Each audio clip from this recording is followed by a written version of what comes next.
Former presidential candidate Joe Walsh, I'd rather have a socialist in the White House than a con man. Limbaugh on Buttigieg, America's still not ready to elect a gay guy kissing his husband on the debate stage. Bill Weld secures one Iowa delegate in longshot primary challenge to Trump. Moore criticized fellow Republicans who labeled themselves as Never Trump for considering a vote for President Trump. Donald John Trump. Winners and losers from the South Carolina debate. 5 takeaways from the Democratic debate. Democrats duke it out in most negative debate so far. More if Senator Bernie Sanders (IVT) is the Democratic 2020 nominee.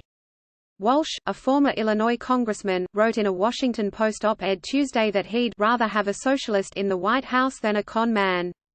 He went on to chide his fellow Never Trump party members for what he sees as their wavering stances.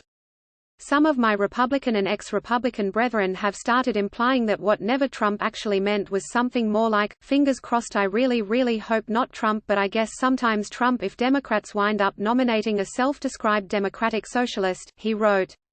But that's not how this works. But Walsh, who attempted to take on Trump in the Republican primary, said he sympathizes with those who do not want Sanders to be in the White House, with a personal caveat. If it were up to me, Sanders isn't the guy I'd put in charge, he wrote.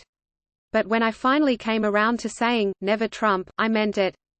Walsh, however, said those who designated themselves as Never Trump should suck it up and support his Democratic opponent, no matter who that is, promising to campaign for Sanders if he is the nominee.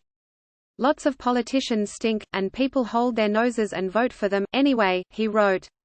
But if you've already gone on record as a Never Trumper, and now you're saying that you'll vote for Trump because you don't like the alternative, you're not holding your nose, you're inhaling deeply. The former congressman dropped out of the presidential race against Trump earlier this month after receiving only 1% of the vote in the Iowa caucuses. Concerns surrounding Sanders, who is a self-described Democratic socialist, have surfaced in recent weeks as the Vermont progressive has become the front-runner in the race to win Democratic presidential nomination. Sanders currently has 45 delegates after winning Nevada and New Hampshire and coming in second in Iowa by an extremely thin margin.